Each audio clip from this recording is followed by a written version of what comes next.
But she kind of came back real quick. She came back to the car super fast because it was freezing. And I'm just like, girl, where are you going? Where are you going? This is not no play weather.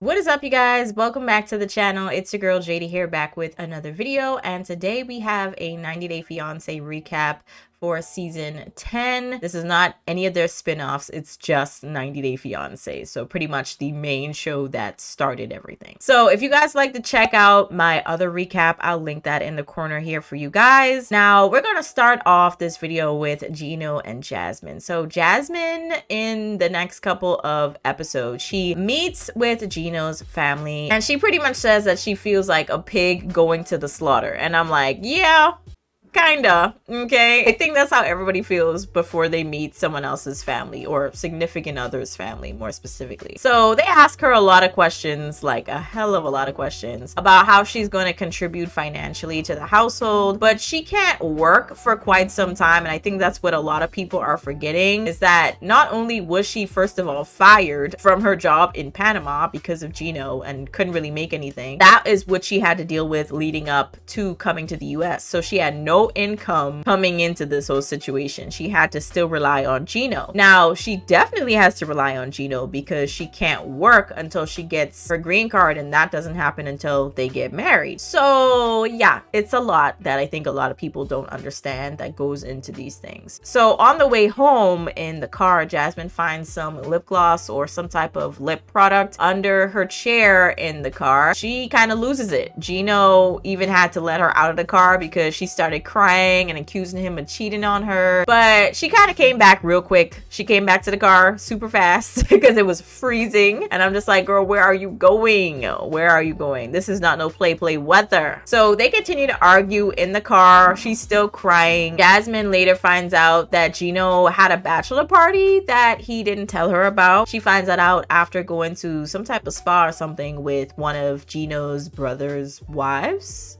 I think. So yeah, it's very interesting watching how they're going to navigate this, because Jasmine is so dramatic about everything and Gino has been getting a little less compliant. He's been definitely pushing back. He's just like, you're being crazy, like you're doing the most, you don't even know what happened, and I'm clearly telling you that nothing happened. Why are you acting like this? You only found lip gloss under the seat and you have no idea why it was there or how it got there, and you're screaming at the top of your lungs like there was a murder or something. I definitely think that he should have told Jasmine. I understand if it was a surprise, okay, you didn't know it was gonna happen, but after it happened, you should have told her that you had one. Okay. But it does look as though she technically did have a bachelorette party. So I think it's kind of weird to think that he wouldn't have a bachelor party. You know what I mean? But anyways, so let's move on to Robert and Sophie. So Robert tries to make things up to Sophie after he gets caught pretty much kind of cheating on her, because he was getting like nudes and videos from all these girls, I think, on his phone. She kind of caught that and she was like, yeah, I'm leaving. And she goes to stay in an Airbnb for a bit, but he definitely tries to make it up to her with her favorite meal. She's obviously still unsure about their future together.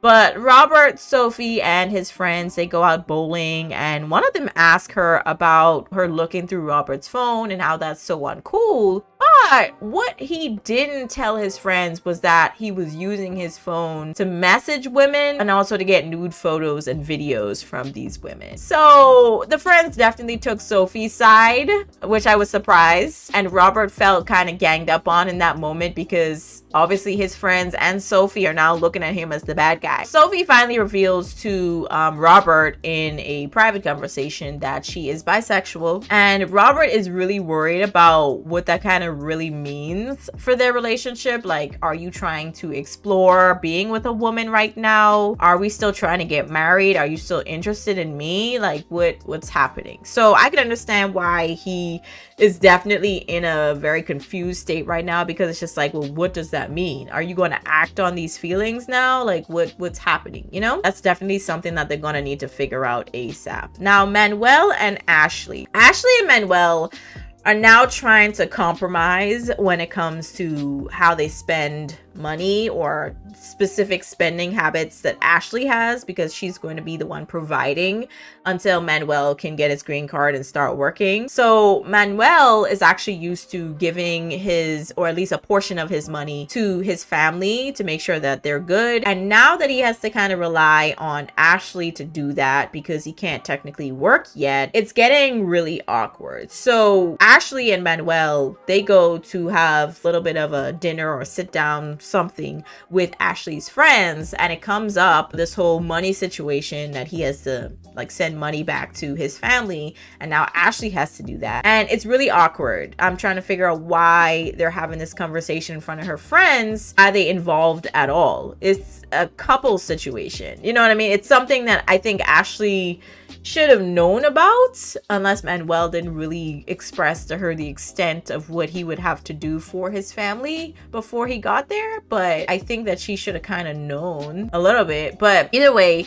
I still don't think her friend should have been involved in that conversation, because that's weird. That has to do with family, and it's more so like a couple's thing, I feel. It just was kind of weird watching that. Manuel, he storms off because obviously the friends start asking way too many invasive questions. I would have kind of felt a ways about it too. I wouldn't have walked off, but I would have been like, I don't want to talk about this no more. So he walks off. He says he's going to basically walk home, and he does. Ashley meets him back at home the next day, or a couple days later, takes him to the beach. They hang out for a little bit, and they finally come to some type of compromise, and they are pretty much going to be sending a certain amount of money, not as much as he would like, but just like on a budget until after the wedding. Because I definitely agree that she shouldn't have to give up on everything when it comes to her wedding and what she wants for it and what she's been envisioning, just because his family needs money. I feel like they could kind of understand that, but at the same time, I do understand where Manuel is coming from. He is the provider,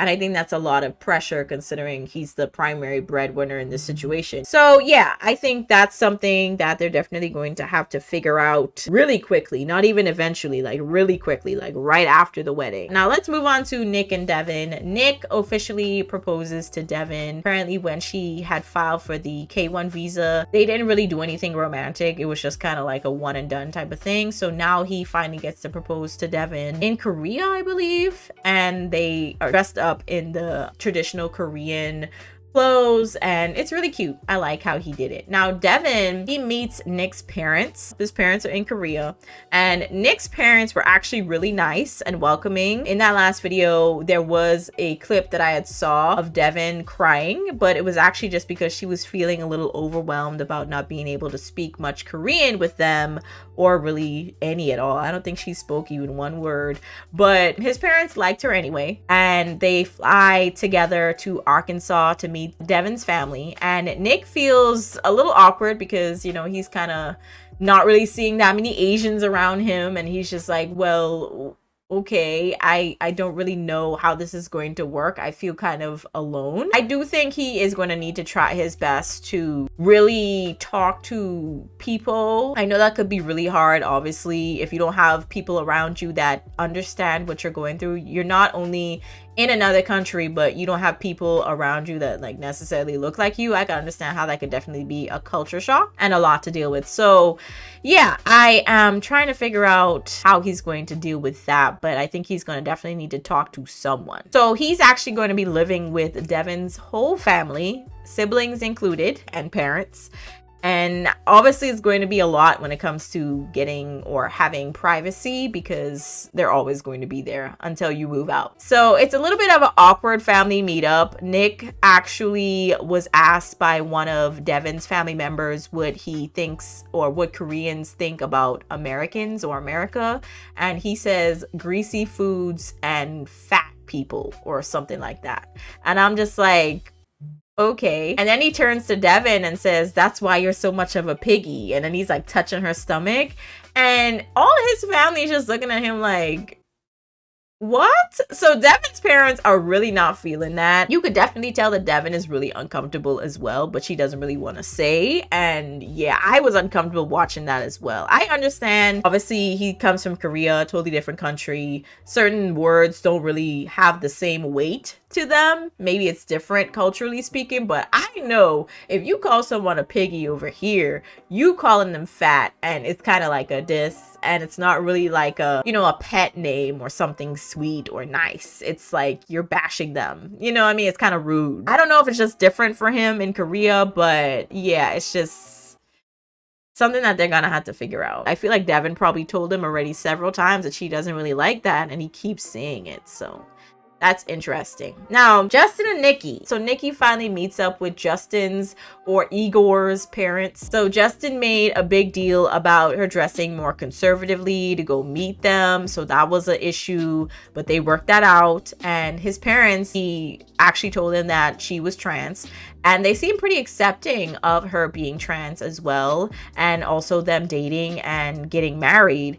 But Nikki and Justin, they're still arguing about being intimate with each other. Justin decides to take her on a little getaway of sorts, and they're making bread, they're doing wine tastings, getting drunk, and everything had seemed to be good for at least a couple days until Justin decides to have some sexy time with her at 3 in the morning, and Nikki feels a way about that. So Justin was basically saying that he feels that she kind of exudes a lot of masculine energy, and that's kind of all that he's getting from her. There isn't really much feminine energy that she's exuding, because she is coming across as very aggressive with asking to have sex all the time.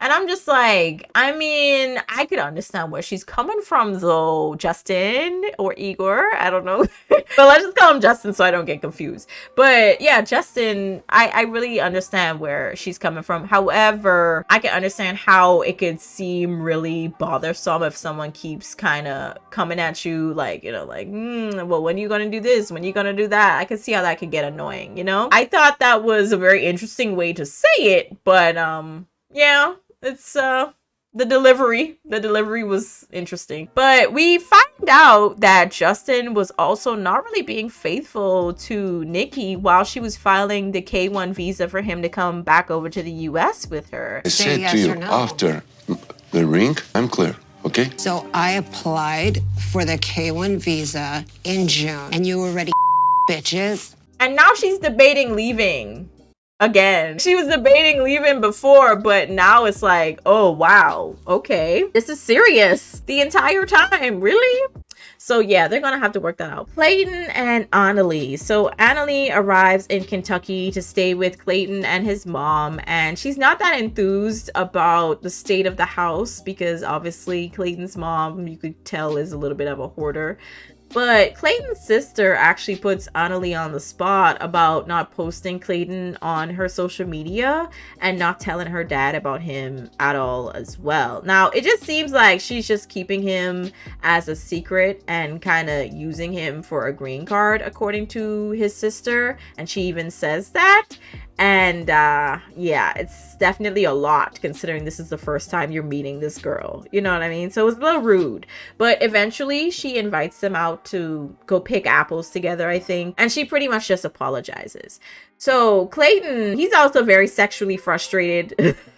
They decide to go on a trip, and I really wonder honestly if she's actually attracted to him for real, because I feel like at this point, y'all probably would have been intimate at least once, considering you've been here for like at least a couple of days or a couple of weeks, you know what I mean?